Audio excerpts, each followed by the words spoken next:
Paz e graça para você ligado na Rede Internacional de Televisão. Começa agora o seu programa de reflexão, entrevistas e debates de cada noite da semana.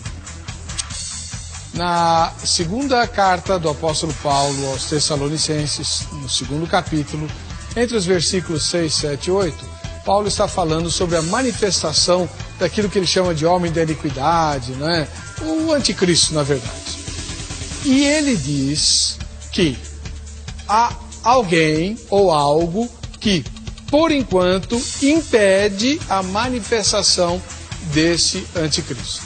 O que seria esse algo ou esse alguém que mantém até a hora apropriada a manifestação do homem da iniquidade sob controle? Há muitas teorias a respeito. E eu gostaria muito de saber como você interpreta esse texto. A maioria esmagadora das pessoas entende que é a igreja mantida pelo Espírito Santo nesse mundo. Quando ela for tirada, o Espírito Santo subir juntamente com a igreja, aí o anticristo encontrará o caminho livre para a sua manifestação e a implantação do tempo que a gente conhece como tribulação e depois a grande tribulação.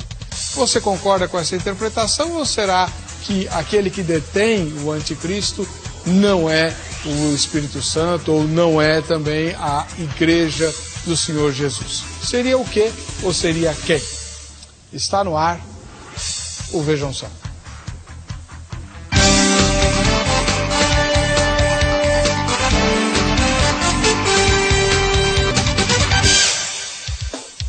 Olá, começamos mais uma edição do programa Vejam Só, que é produzido pela Rede Internacional de Televisão e transmitido em tempo real para todo o Brasil, para as 3 Américas, né? E também para a Europa, além de outros lugares do mundo que recebem o sinal da RIT. A todos os telespectadores, as nossas boas-vindas. Como o assunto de hoje, mais uma vez, é um debate a respeito da escatologia, isto é, da doutrina das últimas coisas, a produção trouxe o pastor Silas Franco Dourado, da Igreja Batista Plenitude de Deus e professor de escatologia no IETEP. Como vai? Tudo bem, pastor? Tudo bem, pastor Eva. Muito obrigado pela presença do senhor. Obrigado, pastor. E, do outro lado, representando a Igreja Histórica, o reverendo Jair de Almeida Júnior, da Igreja Presbiteriana Jardim da Glória. Tudo bem, reverendo? Tudo bem. Como vai? Prazer estar com vocês, viu? Prazer é nosso. Pode sentar. Muito obrigado pela presença dos irmãos. Quero só ver o que vai dar. Um amilenista, né? O reverendo Jair é amilenista, não é isso? E o pastor Silas é pré-milenista. Pré-milenista. Vamos ver o que vai dar aqui, nessa discussão toda. Vamos começar assistindo a matéria que a repórter Carla Viana preparou e que apresenta o tema. Vejam só. Os eventos catastróficos, as tragédias do dia a dia, o sofrimento da raça humana, nada pior que tudo isso pode ser comparado ao mais dramático e aterrorizante acontecimento vindouro da história humana, descrita no Apocalipse: o dia do aparecimento do Anticristo. Alguns acreditam que ele já está em nosso meio, porém no processo de tornar notória sua existência. Mas estando ou não prestes a fazer o que está predestinado, o anticristo se encontra impedido por algo e ao mesmo tempo alguém de manifestar a sua ira. Basta observar o sujeito oculto a quem o apóstolo Paulo se refere como repressor da manifestação do iníquo. E agora sabeis o que detém, para que seja revelado somente em ocasião própria. Com efeito, o mistério da iniquidade já opera e aguarda somente que seja afastado aquele que agora o detém. O que é esse algo? Quem é esse alguém? Alguns consideram a igreja como resposta à primeira pergunta, e o Espírito Santo aquele que resiste ou impede a revelação do anticristo. Outros acreditam ainda que esse algo ou alguém são a mesma entidade, com poder de guerrear contra Satanás. E o perfil do anjo Miguel se enquadra perfeitamente ao detentor da besta. Como nada acontecerá fora do cronograma divino, até segunda ordem, Miguel seria o adiador da aparição do anticristo. São muitas interpretações sobre quem ou que de fato estaria impedindo o anticristo de se manifestar. E o programa Vejam Só desta noite discute qual resposta é a mais convincente ao que se refere o apóstolo Paulo em sua carta aos Tessalonicenses. Pastor Silas Franca Dourado, eu sei que a escatologia é um dos assuntos que fascina o senhor há muito tempo. O senhor é um especialista na matéria, então o senhor começa respondendo. Na sua primeira fala, que resposta o senhor dá para a pergunta tema de hoje? Então, pastor, não fica claro, biblicamente não fica. Apesar de muitas conjecturas, e aqui no decorrer do debate a gente vai traçar. Mas aqui, diante das 10 que eu trabalhei, diante das 10 teorias que eu pesquisei, a teoria que fica, na minha visão, mais voltada para a realidade seria o Espírito Santo. O Espírito Santo é o único, ou seja, ou através da igreja, não importa, mas o Espírito Santo é de fato aquele que o detém.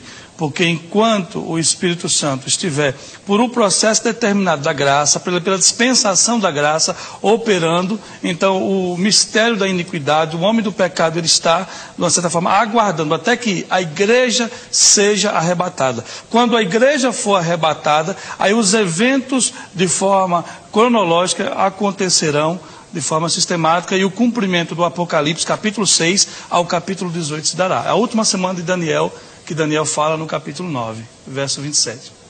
Muito obrigado. Depois a gente vai esmiuçar isso, trocar em miúdos, como diziam os antigos, né? Reverendo Jair de Almeida Júnior, o senhor, como ministro da Igreja Presbiteriana, tem uma posição, uma interpretação diferente, não é dispensacionalista, ou é? Não.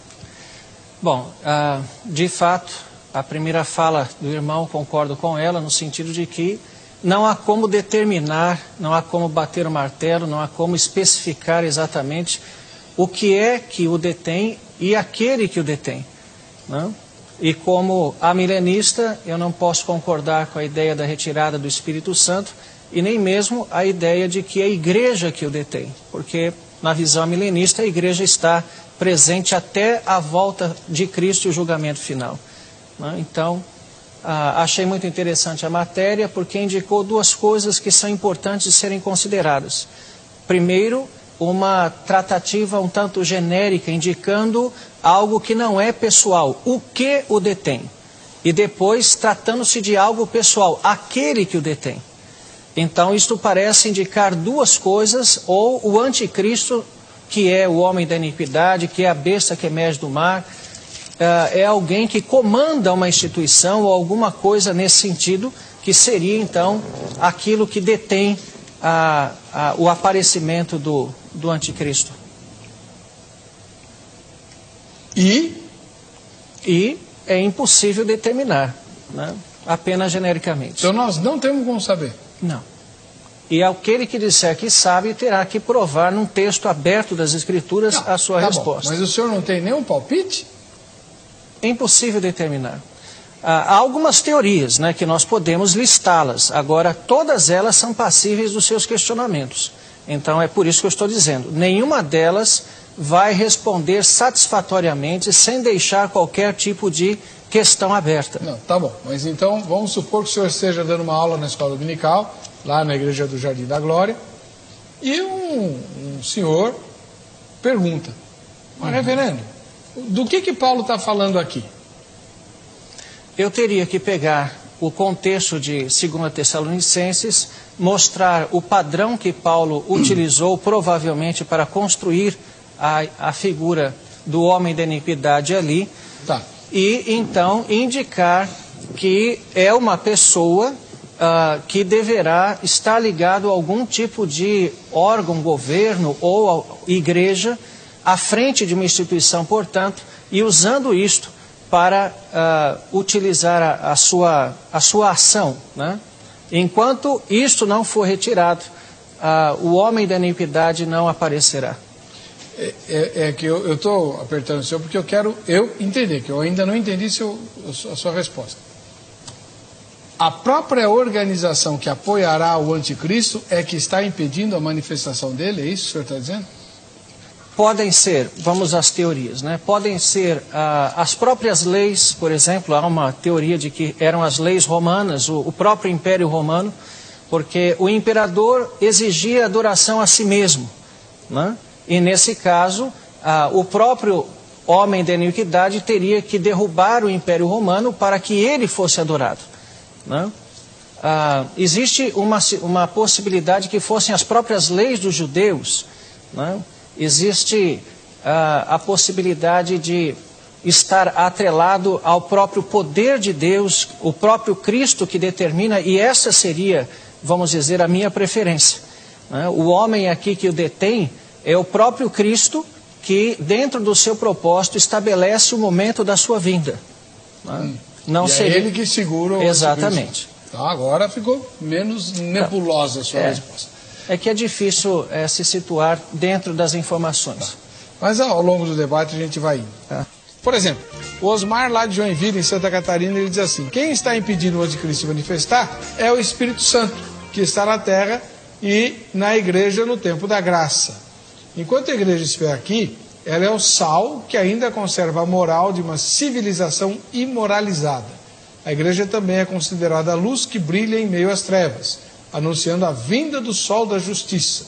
Quando o Espírito Santo e a igreja forem elevados aos céus, então o anticristo se manifestará com o seu lado cruel, pois a igreja ainda o irá ver no seu período de bondade, nos primeiros 3 anos e meio de sua manifestação. Versículo 3. Iremos conhecê-lo pela televisão no seu período bom. Depois voaremos como a águia para as bodas do Cordeiro. Amém. O Osmar, então, está defendendo uma posição das inúmeras que existem em escatologia, que é a midi-tribulacionista, certo, pastor Silas? Ele crê que a igreja será arrebatada depois do início da grande tribulação. É midi ou meso-tribulacionista. Há 3 teorias básicas disso aí. A pré-tribulacionista acredita que a igreja será arrebatada antes da grande tribulação, depois do arrebatamento, o harpazo dará sequência o cumprimento da grande tribulação. A meso ou a midi é essa do meio e a pós é no final. Eu vejo em todas as profecias, as 2 primeiras têm muito argumento. Tanto a pré-tribulacionista como a mesotribulacionista tem um argumento muito forte. Só que eu acredito e vejo assim que a pré-tribulacionista ela tem mais argumento do que a mesotribulacionista. Que a igreja, de fato, ela é arrebatada, não só como o texto de que a igreja, João tem uma visão no capítulo 2 e 3 do livro do Apocalipse, com a carta às 7 igrejas. E aquelas igrejas, de fato, eram igrejas que existiam naquela época. E ele usa como modelo a igreja vitoriosa, a igreja de Filadélfia. E no capítulo 3, no verso 8 seguinte, ele fala o seguinte: porque guardaste a minha palavra, eu guardarei da hora da tentação que há de vir sobre todo mundo. E nessa visão, e com mais outros textos, que não é esse o foco da nossa discussão, acreditamos que a igreja não passa pela grande tribulação, porque você vê falando da igreja no capítulo 2 e 3. Capítulo 4 é uma visão, a visão do Criador que nós chamamos, do Apocalipse. Capítulo 5, a visão do Redentor. E a partir do capítulo 6 se desenrola a grande tribulação. E até o verso 18, início 19, você não vê mais a igreja como nome igreja, participando como igreja do Apocalipse em forma alguma. Vamos lá. A Josiane de Jesus Souza, de Santa Luz, na Bahia, ela diz assim: acredito que seja a igreja, pois logo após o arrebatamento da igreja, o anticristo reinará por 7 anos. Ou não? Já o Reinan Silva, de Tobias, cidade de Tobias, lá em Sergipe, para mim o que está impedindo o anticristo é o Espírito Santo e a apostasia. A apostasia é a favor do anticristo, não contra ele, né? Vamos ver. Reverendo Jair de Almeida Júnior, o senhor não acha que não é nada disso, né? Bom, de fato, o que nós vemos aqui em 2 Tessalonicenses é que haverá uma grande apostasia que preparará, vamos dizer assim, a chegada deste anticristo, né? Mas vamos primeiro entender quem é esse personagem. É possível que Paulo, quando tenha falado sobre o anticristo aqui, aliás, o homem da iniquidade, que é a expressão que ele utiliza, ele deveria estar pensando sobre o abominável da desolação de Daniel. E isto por uma razão simples. Nós sabemos lá, através de 1 Macabeus, que esta profecia de Daniel ela tem um primeiro cumprimento exatamente na profanação do templo. Quando Antíoco Epifânio porque ele acreditava ser a manifestação de Zeus, ele não apenas mandou sacrificar a porca lá no templo de Jerusalém, como ele também quis colocar um altar de Zeus dentro do templo de Jerusalém. E isto foi, de fato, o abominável da desolação. Mas o que isso tem a ver com Paulo e a época do Novo Testamento?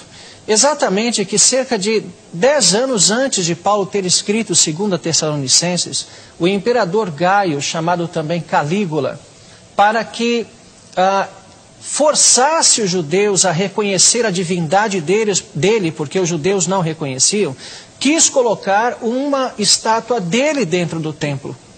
E isto era do conhecimento dos cristãos, isso provocou uma verdadeira polvorosa entre judeus, especialmente, e isso se tornou muito conhecido entre os cristãos. Então, se nós fizermos as devidas ligações, vamos perceber que a atitude de Antíoco Epifânio e a atitude de Calígula são muito semelhantes. Então, tendo este pano de fundo em mente, e indicando, portanto, alguém que se levanta contra Deus, que é o que descreve aqui. Alguém que se coloca no altar de Deus, no templo de Deus, querendo ser Deus, etc. e tal, indica exatamente isto. Agora, então, quem poderia deter este? Seria um anjo? Bom, nas Escrituras nós não temos nenhum tipo de situação aonde existe um papel angelical detendo algum governo, né? Podemos em Daniel 10 ali, provavelmente a referência do próprio diabo, né? Onde o arcanjo Miguel vai lá e o vence, né? Dentro da estrutura que nós vemos na Bíblia, quem faz oposição a demônios são os anjos. Quem faz oposição ao diabo é o arcanjo Miguel. E quem faz oposição a Deus, ninguém. E exatamente este, o rumo que nós devemos tomar, né? Quem detém o aparecimento, o surgimento deste homem da iniquidade é o próprio propósito de Deus, né? Fazendo com que no devido tempo, como ele anuncia em Apocalipse, haja então períodos de tribulação, não apenas um, mas este do surgimento do anticristo será uma tribulação que não se comparará às demais, né? E que deverá ser na iminência da volta de Cristo. A Adriana Santos Dias Cordeiro, lá de São Gonçalo, Rio de Janeiro, concorda com o senhor. O texto é bem claro. Bom, aí também não concordo com você, né, Adriana? Bem claro não, né? Deus, o Senhor, que está impedindo o anticristo de agir. O texto pode até estar falando de Deus aqui, mas que não é claro, não é não, né? Bom, o que o pastor Silas Franca pensa disso? A Adriana e o marido dela, ou o irmão, né, que é o Adailton Cordeiro, da mesma cidade. O texto relata bem claro, Deus que está impedindo o anticristo de agir. Então, pastor, o texto é bem claro? Não é bem claro, porque há, pelo menos aqui que eu identifiquei, 10 teorias que falam possíveis colocações em relação a isso. Poderia ser Deus? Até poderia, porque há um só Deus, há uma só divindade, mas em 3 manifestações diferentes. E no processo da igreja, quem opera é o Consolador, é aquele que Jesus falou, eu vou voltar para o Pai e enviarei o outro Consolador. Na verdade, na enquete, nós temos 4 possibilidades, que eu não vejo como 4, eu vejo como 2 apenas. Eu vejo de um lado a igreja, Deus e o Espírito Santo. E do outro eu vejo nenhuma das respostas. Porque Deus opera através do Espírito Santo na igreja. Então elas estão interligadas, não tem jeito. Agora, no Novo Testamento, poderia ser a igreja. A igreja é o templo do Espírito. Então, necessariamente, quem opera e por que opera? Pelo poder do Espírito e não pelo poder nosso, que Jesus falou, sem mim nada podeis fazer. Então, necessariamente, o Espírito Santo é quem mais se ajusta ao Novo Testamento e à manifestação disso. Quando nós observamos esses textos, aparentemente o pessoal de Tessalônica sabia quem Paulo estava falando. Claro. Porque Paulo fala no verso 5, ele fala assim, não vos turbei de que estas coisas vos dizia enquanto ainda estava convosco. Então, na mente dos tessalonicenses, havia apenas a personificação do que seria.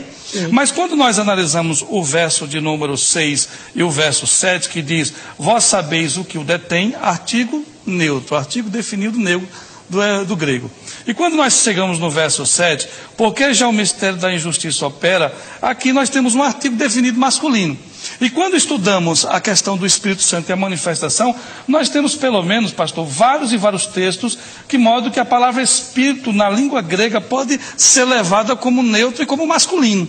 E aí já é uma questão um pouquinho mais profunda. Poderia ser outra coisa? Até poderia, mas de todas as teorias estudadas, eu vejo que aquele que o detém se ajusta muito bem com a manifestação do Espírito como consolador, como aquele que haveria de instruir, como a dispensação da graça. Então nós sabemos que a tipologia de Isaac, Rebeca, Eleazar, Abraão, que é uma tipologia do Antigo Testamento, que Eleazar traz a noiva para Isaac, que é um símbolo da igreja, a noiva, que é um símbolo de Cristo, a noiva é Rebeca e Eleazar é um símbolo do Espírito. Então nós entendemos que o Espírito Santo, no arrebatamento e mediante o apazo, ele leva a igreja para Cristo, mas ele é onipresente, ele não deixa de operar. Ele leva no sentido de igreja, a manifestação já não ocorrerá mais, porque a igreja for arrebatada. Mas o Espírito Santo continua operando, até porque ele é onipresente, ele continua operando em todo o desenrolar da grande tribulação. Rita Linhares, ela mora em Catolé do Rocha, na Paraíba. Graça e paz a todos. Eu acredito que seja Deus, pois ele sabe de tudo e tem poder para tudo. Aí também é fácil. Bom. Que Deus sabe de tudo e tem poder para tudo, óbvio, Rita. Mas a pergunta é: Deus opera através de quem? Bom, o Flávio Henrique Gomes da Silva, de Maceió, em Alagoas. Está escrito no livro do Apocalipse, capítulo 20, versos 1 e 2. Eu vi descer do céu um anjo que tinha a chave do abismo e uma grande cadeia na sua mão. Ele prendeu o dragão, a antiga serpente, que é o diabo, Satanás, e o prendeu por 1000 anos. Penso que se um anjo pode prender Satanás por 1000 anos, logo um anjo também pode estar impedindo a manifestação do anticristo. Pois se o Espírito Santo fosse retirado, como iriam ser convencidas as pessoas durante a grande tribulação a respeito de Jesus Cristo? Acabei de responder. E de se manterem fiéis a Deus, se não por meio do Espírito Santo? Bom, então, a questão da ausência da presença do Espírito está resolvida. Mas o senhor falou que não pode ser anjo? Sim. Mas o anjo vai prender o diabo? Sim. Agora, nós não vemos exemplos nas Escrituras de observarmos anjos detendo homens, né? O que nós vemos é aquela hierarquia que eu já falei, de quem lida com o diabo é o arcanjo Miguel, ou um anjo, né? Dentro dessa questão de Apocalipse é difícil saber, em Apocalipse 9, né? E depois na narrativa de Apocalipse 20, quando o anjo também tem a chave do abismo, que é o lugar dos demônios, se ali é o arcanjo Miguel. Não está claro, né? Não dá para fechar a questão, né? Agora, o que se vê é que o anticristo é homem, é um ser humano, um agente do diabo, né? E quando nós falamos também da questão de Deus, ele não precisa obrigatoriamente usar um agente. E o texto não está claro aqui, aliás, nem cita nada disso, só diz o que o detém, né? Deus pode diretamente determinar a agência do anticristo, até onde ela vai, aonde ela começa, sem a utilidade ou a instrumentalidade de agente qualquer, né?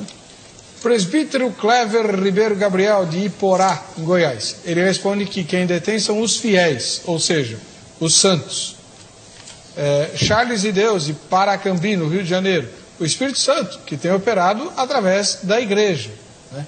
Agora, eu queria perguntar para o pastor Silas, como é que a igreja poderia, então, nessa hipótese, estar impedindo a manifestação do anticristo?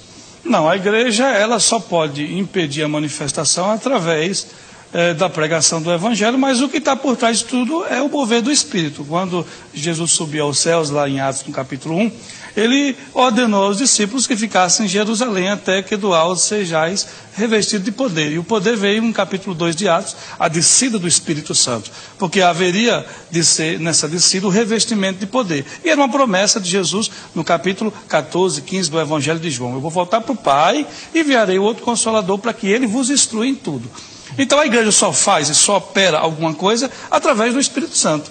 Porque Jesus falou, sem mim nada podeis fazer. Então ele falou, eu vou enviar outro. A palavra outro quer dizer alguém semelhante a mim mesmo, da mesma espécie. Quer dizer, a terceira pessoa da Trindade vai me representar, só que não vai ser como eu, fisicamente vai ser o Espírito do Senhor, virá sobre vós e ele vai operar. Nesse sentido, vimos que no fundo de tudo só está, ou melhor, operando atrás de todo o cenário está o Espírito Santo. É o Espírito Santo. Não tem como. Muito bem. Um pastor amigo meu falou o seguinte, para a gente saber o que é, a gente tem que saber primeiro o que não é. Por exemplo, poderia ser o Império Romano com suas leis? Eu não acredito, porque o Império Romano e suas leis passaram, mas o Anticristo ainda não se manifestou. Então essa tese cairia por terra. Poderia ser, tem várias coisas, o próprio Satanás, uma casa dividida contra si mesmo não subsistirá. O diabo impedindo o diabo de operar, é meio estranho esse negócio. Poderia ser o Estado judaico, os falsos profetas, como Paulo estava submetido, se fosse, teria que dar a sequência após o cumprimento. E tem até uma tese absurda. Poderia ser o profeta Elias, menos improvável ainda, porque Elias não se encaixa em nada com esse contexto. Então, nós estudamos o que é a partir, quando não fica claro, a partir daquilo que não pode ser. Então, a gente tem um argumento um pouquinho melhor para defender a questão do Espírito Santo. E refriso, esse texto não fica claro, mas de todas as que não podem ser, a única que eu vejo que pode ser ainda seria a manifestação do Espírito. O Paulo Rogério Costa, de Guarulhos, na Grande São Paulo, diz assim: segundo o apóstolo Paulo, é o Espírito Santo. Deixa claro que é um, quer dizer, Espírito. Se fosse a igreja, seria uma. Essa é uma observação. Mas nós precisamos entender que o Espírito Santo nunca esteve ausente da terra e nunca estará. Né? No Antigo Testamento ele já estava presente, ele é que dava os dons espirituais do Antigo Testamento, ele é que inspirava os profetas, ele é que convertia as pessoas. O derramamento do Espírito não pode ser entendido como a chegada do Espírito, mas como a plenitude do Espírito. Entendendo que a partir da obra consumada de Jesus Cristo, o Espírito Santo começou a agir de sua forma plena, de sua forma mais poderosa. Isso vinculado àquilo que Jesus completou. Né? E falando-se da retirada da igreja, se fosse isso, implicaria também em um tempo onde não haveria pregação do Evangelho, o que parece não corresponder com o que nós conhecemos nas Escrituras. O Evangelho será pregado até o fim, é o que diz as Escrituras. Sempre haverá igreja, sempre haverá crentes que proclamarão o Evangelho, o remanescente fiel que seja, mas haverá pregação do Evangelho. Então o Espírito não pode ser retirado, ele é onipresente e ele está operando no meio do seu povo. E tirar a igreja implicaria também no silêncio da palavra de Deus, e é uma coisa que, biblicamente falando, é difícil de defender. Aliás, não há texto que fale da retirada do Espírito Santo, né? Muito menos de que o Evangelho será também silenciado de alguma forma. O Paulo Rogério Costa, já acabei de ler, mas vocês não comentaram. Ele diz que se o texto fala que é um e não uma, então não pode ser a igreja. Certo? Deixa claro que é um, mas espera aí. Não, fala aquele, né? Aquele ou o que. O verso 6 fala que... O que eu detenho. O que eu detenho. E depois fala no verso 7 que há um que agora reside, que até que no meio seja tirado. Há um que agora reside. Então, aí é que vem esse a um, é o artigo definido masculino. Muito bem. Boa observação, Paulo Rogério. Só não sei se igreja em grego é masculino ou feminino. O senhor sabe? É feminino. É feminino? Eclésia é feminino. Reeclesia. Antônio Carlos, Feira de Santana, Bahia. Quem está impedindo a manifestação é o poder de Deus, através do Espírito Santo que está na terra, agindo e controlando o poder das trevas.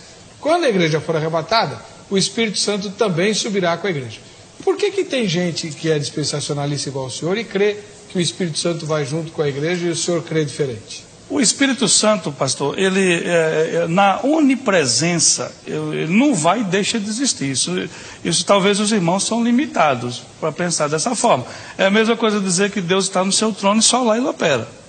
Então há uma impossibilidade aqui. O que nós vemos, e talvez o pastor... Hebreus capítulo 13, verso 8, fala que Jesus Cristo é o mesmo ontem, hoje e eternamente. Olha, se Jesus Cristo é o mesmo ontem, hoje e eternamente, ele se manifestou da mesma forma no Antigo Testamento do que no Novo? Não. Há dispensação. Eu sou dispensacionalista. Há 7 dispensações. Em cada dispensação, você vê Jesus, que é o mesmo ontem, hoje e eternamente, trabalhar de modo diferente. Em cada dispensação. E na dispensação da graça, não quer dizer que na dispensação da lei o Espírito Santo não operou. Mas você percebe que é uma questão um pouco diferente. Ezequiel fala, eu fiquei a tarde toda perto do rio Quebar com a boca aberta, e o Espírito veio sobre mim. Ezequiel 37 fala, veio o Espírito do Senhor sobre mim. Então o Espírito não estava nele, vinha sobre ele. Era uma manifestação diferente. No Novo Testamento houve a descida, é bíblico, está em Atos capítulo 2. Houve a descida do Espírito.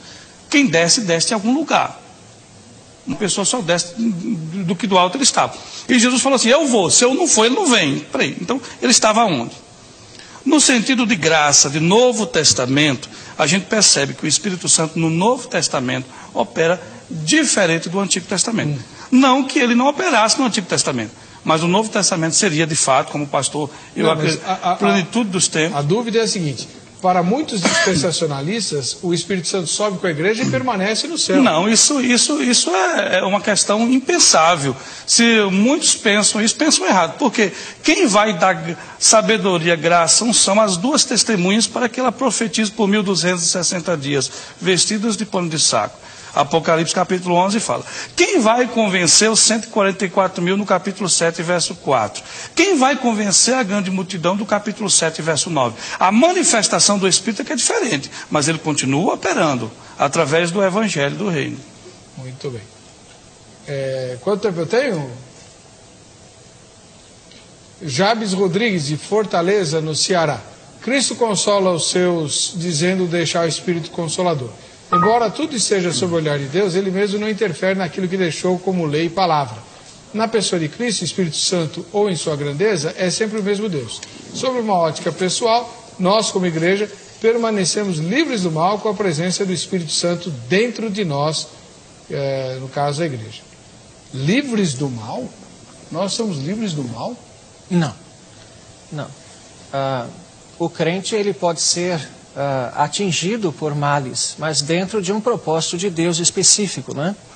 Então Deus permite que nós sejamos tentados, Deus permite que sejamos oprimidos. O que o crente não pode ser é possuído, porque somos templos do Espírito Santo de Deus, né? Inclusive Jesus podia dizer com muita propriedade a experiência daquilo que ele nos ensina a pedir na oração do Pai Nosso: não nos deixeis cair em tentação, que no grego é literalmente não nos guies à tentação. Porque foi exatamente isto que o Espírito Santo fez com ele. Então, no português, exatamente porque isto é o que nós expressamos quando pedimos não nos guies à tentação. É porque nós não queremos, reconhecendo nossa fraqueza, as nossas limitações. Então, Jesus sabe o que é sofrer, sabe o que é estar debaixo de tentação e opressão demoníaca. Então Deus pode permitir que o mal nos cerque, até aquilo que Paulo chama no dia mau, né? Há dias maus, dias terríveis, mas Deus está conosco e nos firmando, né? Mas eu também queria apenas explicar outra coisa a respeito do Espírito Santo. Nós temos que ter cuidado para não tentar localizar o Espírito, no sentido geográfico. Aonde é em cima, num planeta redondo que gira? Esta ideia de ir para cima é uma ideia... Mas Jesus subiu. Exato, subiu. E aonde que é em cima? Não sei. Para onde ele foi? Ele foi para o trono de Deus. Exato. Ele subiu, ele não desceu, não foi reto. Exato. E é esta a ideia. É a ideia, não é o lugar. Jesus foi para o trono de Deus. Porque aonde é em cima, num planeta redondo que gira? Então nós temos que ter esta ideia, que é a ideia também da própria presença do Espírito conosco. Aí ele veio sobre mim. Onde ele estava? No alto, embaixo, do lado? Quer dizer, não é ideias de locais, é a ideia da presença do Espírito. E isto aplicado exatamente ali ao Pentecoste, também de novo, ele desceu. Desceu de onde? ele veio do trono de Deus. E nesse sentido, então, fala-se da plenitude, da presença absoluta do Espírito por causa da obra consumada de Cristo. A repórter Carla Viana foi perguntar para os crentes que ela encontrou a respeito de que interpretação dariam para esse texto do apóstolo Paulo. Vejam só. Segundo Paulo, quem está impedindo o anticristo de se manifestar? O Espírito Santo. E por quê? Porque enquanto ele estiver na terra, a igreja, o anticristo não pode se manifestar. Mesmo que ele esteja no nosso meio, não pode se manifestar ainda, até que do meio seja tirado. Segundo a Bíblia, pelo que eu creio, é a presença do Espírito Santo de Deus. E acredito que a igreja também, ela precisa cumprir o seu papel aqui na terra. E acredito também que isso já está acontecendo. E quando a igreja realmente cumprir o seu papel, então o anticristo se manifestará. Vai se manifestar, mas por enquanto o povo ainda está orando, né? Mas a própria palavra fala que vai chegar um tempo que muitos vão se cair, né? E são poucos aqueles que vão continuar. Nesse momento ele se manifesta? Com certeza. Eu acho que ninguém está impedindo. Quando tiver que acontecer, vai acontecer porque está previsto na Bíblia, né? A Bíblia fala a respeito disso. Então a gente está esperando a qualquer momento isso acontecer. Então vai demorar um pouco, ou vai ser daqui a amanhã. Isso vai ter que acontecer um dia. A igreja. E por quê? Eu creio que enquanto a igreja, o Espírito Santo estiver operando aqui, aí vai ser o grande impedimento do anticristo de manifestar. Eu creio que no momento é a igreja. Se ausentando o Espírito Santo, aí sim? Aí sim. Quando a igreja for arrebatada, aí sim ele vai se levantar e vai dizer o que ele é, verdadeiramente. Vamos lá, pastor Silas. O senhor viu aí que eu não inventei nada. A maioria dos que pensam como o irmão, que tem uma simpatia pelo pensamento dispensacionalista, ou mesmo que não seja dispensacionalista, mas que é pré-tribulacionista, entende que o Espírito Santo tem que sair daqui para o anticristo se manifestar. Os dois juntos não dá. O senhor disse que não. Então, pastor, é porque a maioria dos irmãos, infelizmente, não se aprofundam, né, na palavra do Senhor. Quando a gente vê, Deus é organizado, há um cronograma para que esse Deus opere. Quando você estuda toda a dispensação, você vai ver que, como Paulo fala em Colossenses capítulo 1, verso 26, que a igreja era um mistério que estava oculto desde a fundação do mundo. Então vejo assim, que Jesus veio para os seus, os judeus. Os seus os desprezaram, mas todos aqueles que o receberam deu o poder de serem chamados filhos de Deus. E ali, no dia de Pentecostes, iniciou a igreja. Iniciou só com o judeu, 10 anos depois entra o primeiro gentil, que foi Cornélio. Ali, da vontade de Deus, a igreja e a manifestação da igreja foi se construindo. Deus tem um cronograma, e isso já dura 2000 anos. E eu vejo assim, para que se cumpra o final e a última semana de Daniel, Deus agora, na visão que eu tenho, pré-tribulacionista, e na visão dispensacionalista, Deus tira a igreja da terra, mas como Deus é onipresente, ele está no trono, mas ao mesmo tempo ele está aqui. Claro. Jesus é onipresente, ele está no trono, mas ao mesmo tempo ele está aqui. O Espírito Santo é onipresente, ele está no trono, mas ao mesmo tempo ele está aqui. E aqui ele opera mais ainda através da dispensação que nós vimos. Então o Espírito Santo encarrega-se de preparar, testificar a igreja, leva a igreja ao encontro do Senhor nos ares, mas ele não deixa de estar aqui, porque ele é onipresente. A gente está limitando o poder de Deus. E aí, como Deus é organizado e o cronômetro de Deus vai se trabalhando, desenrolando no decorrer da história, aí vimos, depois do arrebatamento, a última semana de Daniel. Então veja, a igreja está impedindo? A igreja impede porque o Espírito Santo está operando através da igreja. Depois que a igreja ser tirada da terra, o Espírito Santo opera de forma diferente e dará cumprimento à última semana de Daniel. E aí sim, o anticristo se manifesta, porque é uma profecia para essa época. Tá. Agora, o irmão lá do Rio de Janeiro, o reverendo Jair, ele diz assim, é o evangelista Marco Antônio Couto, ele é da capital do Rio. Temos que tomar cuidado para não confundir os que se têm feito anticristos, como o apóstolo João menciona, né? E o anticristo. E o anticristo, que há de se manifestar na sua totalidade, conforme diz em 2 Tessalonicenses, texto que nós estamos discutindo, né? Muitos se têm feito como o reverendo falou, muitos se têm feito anticristos, né? E outra coisa, anjo se opõe sim contra o homem. Um anjo matou 185 mil homens. Só não sei onde, o senhor lembra? Já sei. Numa das guerras de Israel com a Síria. Exato.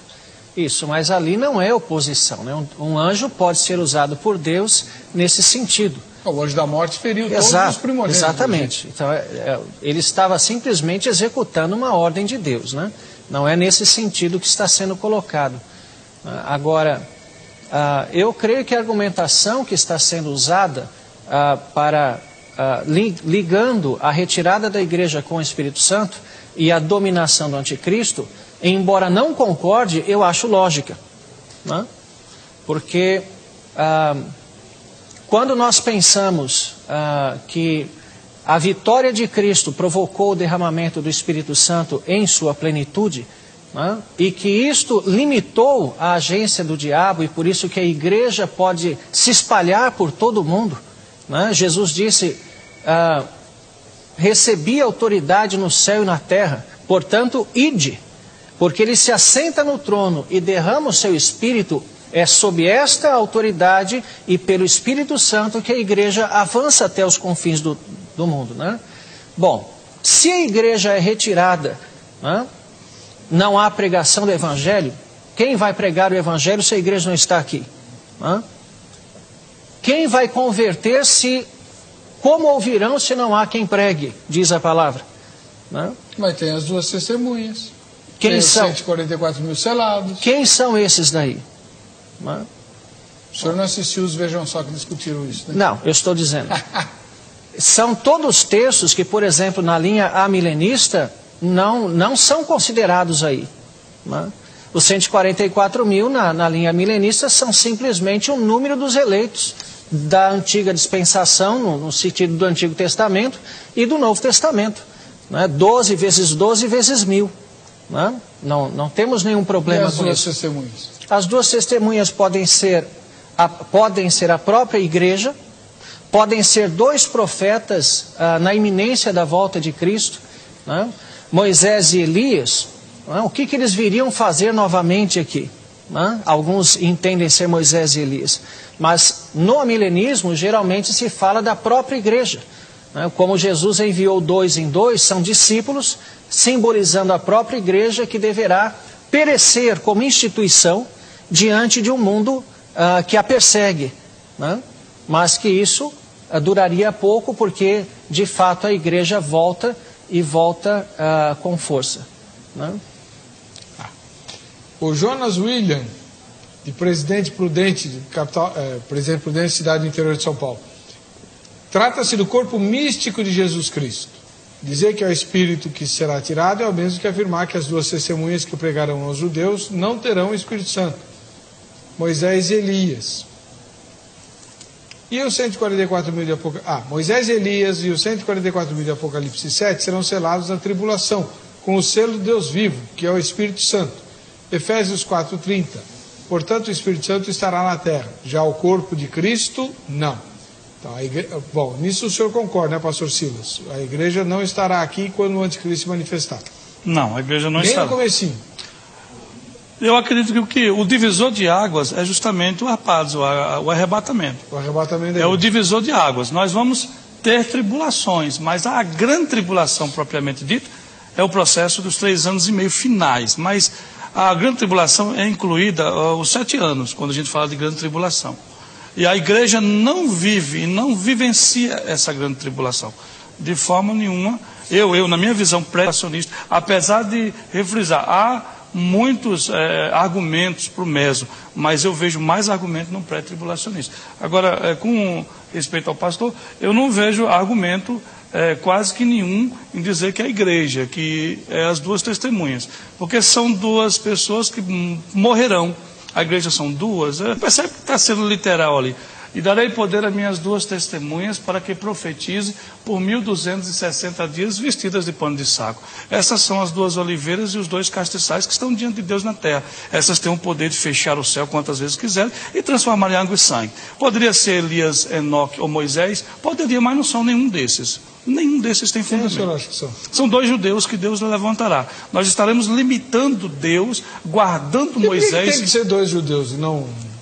Dois judeus, os 2 profetas que Deus levantará. Eu acredito ser judeu, porque a dispensação e esse final da última semana de Daniel está determinado literalmente por judeus. Olha, Daniel, 70 semanas de anos estão determinados sobre o teu povo, judeus, e sobre a tua santa cidade, Jerusalém. Então, necessariamente, as 2 testemunhas, elas vão ter um peso muito forte na profecia de Daniel e ligado aos judeus. Mas os judeus vão sofrer tudo de novo. Ah, pastor, essa é a consequência, uma das de ter rejeitado o Mashiach, né? Puxa vida. Bruno Robert Belli, de Mogi Guaçu, em São Paulo. Não podemos afirmar que seria realmente... não podemos afirmar quem seria realmente. Mas minha opinião seria que Jesus o segura, pois a Bíblia diz: todo o poder dos céus e da terra foi dado a Jesus. Ele é o único digno. Então é ele que está segurando o através de Cristo. do Espírito Santo. Mário Borges, de Ceilândia, Distrito Federal. Graça e paz, pastor. Sem sombra de dúvida, é o Espírito Santo, é o que a Bíblia nos diz. Porque o que eu percebo muito aí é que os irmãos estão fazendo distinção entre o Espírito Santo, Jesus e Deus.